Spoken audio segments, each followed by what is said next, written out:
Hi guys, எல்லாரும் எப்படி இருக்கீங்க? நான் ரொம்ப நல்லா இருக்கேன். இன்றைக்கி நம்ம இந்த வீடியோவில் என்ன பார்க்க போகிறோம்னா, ஃப்ரெஞ்ச் நாட் எப்படி பார்க்க போகிறது, ஆரியில் ஃப்ரெஞ்ச் நாட் எப்படி போடுறது, ஸோ எத்தனை ட்விஸ்ட் பண்ணுறது, ஸோ ஃப்ரெஞ்ச் நாட் வச்சு எப்படி ஒரு டிசைன் போடுறது அப்படின்றது தான் நாம் இந்த வீடியோக்குள்ளே பார்க்க போகிறோம். சரி வாங்க வீடியோக்குள்ளே போகலாம்.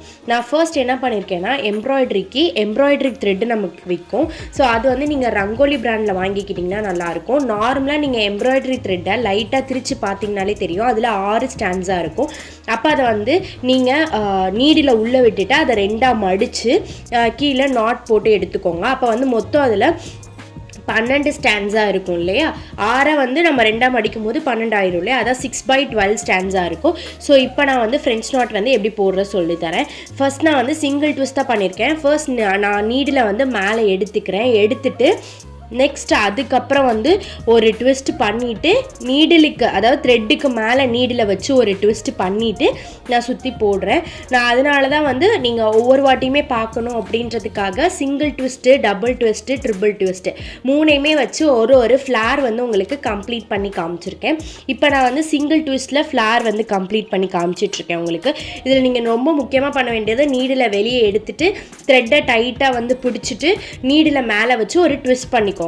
ட்விஸ்ட் பண்ணிட்டு இன்சர்ட் பண்ணிக்கோங்க. அது கீழே போய் லாக் ஆகிற வரைக்கும் உங்கள் கையை வச்சு இது பண்ணிக்கோங்க, அட்ஜஸ்ட்மெண்ட் பண்ணிக்கோங்க. நெக்ஸ்ட்டு நான் வந்து பண்ணுறது வந்து பார்த்திங்கன்னா டபுள் ட்விஸ்ட்டில் வந்து நீங்கள் எப்படின்னா சேம் அதே மாதிரி தான் வெளியில் நீடில் வந்து மேலே எடுத்துக்க போகிறீங்க. அதுக்கப்புறம் த்ரெட்டுக்கு மேலே நீடில் வச்சு 2 ட்விஸ்ட் பண்ணி இன்சர்ட் பண்ண போகிறீங்க. அதுக்கப்புறம் அதை இன்சர்ட் பண்ணும்போது அந்த நாட் வந்து விழுகிற வரைக்குமே உங்கள் கையை வச்சு அட்ஜஸ்ட்மெண்ட் பண்ணி கீழே கொண்டே முடிக்க போகிறீங்க. ஸோ இது அட்ஜஸ்ட்மெண்ட் நம்ம எதுக்காக பண்ணுறோம் அப்படின்னா, அந்த த்ரெட்டு வந்து கொஞ்சம் பிசுறாக தெரியாமல் அழகாக மொத்தமாக ஒரு ரோஸ் மாதிரி இருக்கணும் அப்படின்றதுக்காக தான் இது பண்ணுறோம். இது வந்து நம்மளோட க்ரியேட்டிவிட்டி தான். நீங்கள் ஒரு டிசைன் செலக்ட் பண்ணுறீங்க, அந்த டிசைனுக்கு வந்து எப்படி போட்டால் நல்லாயிருக்கும் அப்படின்ற மாதிரி நீங்கள் யோசிச்சுக்கணும். நான் வந்து 3 ட்விஸ்ட் பண்ணும்போதுமே அதுக்கு உண்டான டிஃப்ரென்ஸ் என்னென்ன அப்படின்றத காமிக்கிறதுக்காக நான் வந்து 3 டைப்ஸாக நான் உங்களுக்கு ட்விஸ்ட் பண்ணி காமிச்சிருக்கேன். இப்போ வந்து பார்த்தீங்கன்னா ஃபஸ்ட்டு ட்விஸ்ட்டோட செகண்ட் வந்து கொஞ்சம் பெருசாக தெரியும்.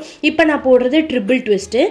ஸோ இதுக்கு வந்து பார்த்தீங்கன்னா ஒரு 4 சைடு நான் ஃப்ளார் மாதிரி போட்டாலுமே அது வந்து எனக்கு ஃப்ளார் மாதிரி கிடச்சிச்சு. இந்த சைடில் நான் ஒரு 5, 6 அந்த மாதிரி போடுற மாதிரி இருந்துச்சு. ஸோ நான் ட்ரிபிள் ட்விஸ்ட் பண்ணும்போதுமே அதே தான். நீங்கள் 2 ட்விஸ்ட் பண்ணியிருப்பீங்களா, அதே இடத்துல 3 ட்விஸ்ட் பண்ணி அதே மாதிரி இன்சர்ட் பண்ணி த்ரெட்டு வராமல் கீழே கொண்டே லாக் பண்ண போகிறீங்க. ஸோ இந்த மாதிரி தான் பண்ணணும். த்ரெட்டு வந்துருச்சுன்னா கொஞ்சம் அசிங்கமாக இருக்கும். ஸோ த்ரெட்டு மட்டும் வராமல் கொஞ்சம் மெதுவாக ஹேண்டில் பண்ணி ட்ரை பண்ணி பார்த்துக்கோங்க. இப்படி தான் இருக்கும். உங்களுக்கு 3த்துக்குமே டிஃப்ரென்ஸ் தெரியும். சிங்கிள் ட்விஸ்ட் பண்ணுறது கொஞ்சம் ஷார்ட் இருக்கும். ஓகேவா? இதை இப்படி டிசைனில் இம்ப்ளிமெண்ட் பண்ணுறேன்னு பண்ணி காமிக்கிறேன். நான் ஃபஸ்ட்டு வந்து ஒரு பெட்டல் டிசைன் தான் போட போகிறேன். ஸோ இதோட அவுட்லைனில் எல்லாமே நான் க்ரீன் கலர் யூஸ் பண்ணிக்கிறேன். க்ரீன் கலர் யூஸ் பண்ணி டபுள் ட்விஸ்ட் பண்ணி போடலாம் அப்படின்னு சொல்லிட்டு இது பண்ணுறேன். எப்போவுமே நம்ம அவுட்லைன் கொடுக்கும்போது அது கொஞ்சம் தனியாக தெரியணும் இல்லையா? ஸோ அந்த மாதிரி யூஸ் பண்ணி நான் எடுத்திருக்க டிசைனுக்கு இப்படி பண்ணால் நல்லா இருக்கும் அப்படின்னு எனக்கு தோணுச்சு. ஸோ அதுக்காக நான் வந்து க்ரீன் கலர் எடுத்துகிட்டு ஜஸ்ட் அதில் வந்து டபுள் ட்விஸ்ட் பண்ணி நான் அதை வந்து இன்சர்ட் பண்ணிக்கிட்டேன்.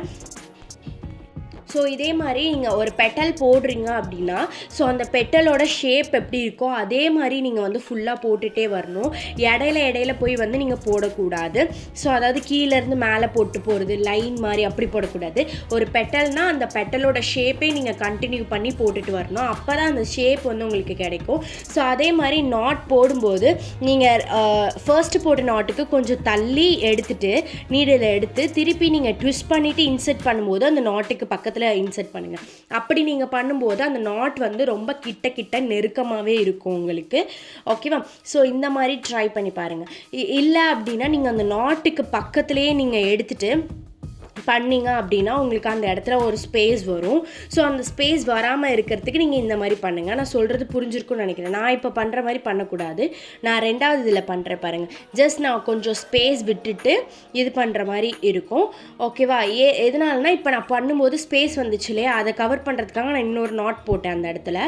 நீங்கள் வந்து அந்த நாட்டுக்கு கொஞ்சம் தள்ளி நீடில் விட்டு எடுத்துகிட்டு திருப்பி நீங்கள் ட்விஸ்ட் பண்ணி இன்சர்ட் பண்ணும்போது அந்த நாட்டுக்கிட்ட விடணும். ஸோ அப்போ தான் உங்களுக்கு அது வந்து கரெக்டாக உங்களுக்கு அந்த ஷேப்பும் உங்களுக்கு கரெக்டாக வரும், அந்த டிசைனையும் நீங்கள் கரெக்டாக வந்து அச்சீவ் பண்ண முடியும்.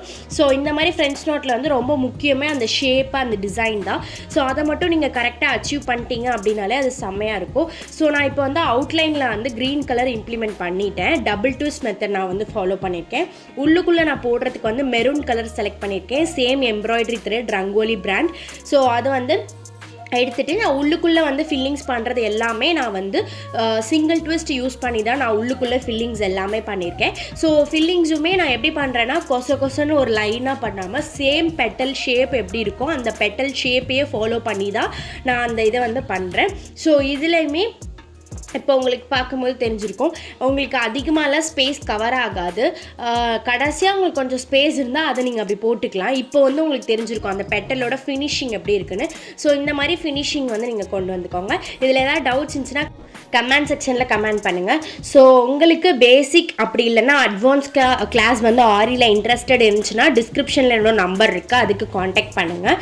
ஸோ வேறு ஏதாவது டீட்டெயில்ஸ் வேணும்னாலும் என்னை காண்டாக்ட் பண்ணுங்கள். தேங்க்யூ ஃபார் வாட்சிங் திஸ் வீடியோ.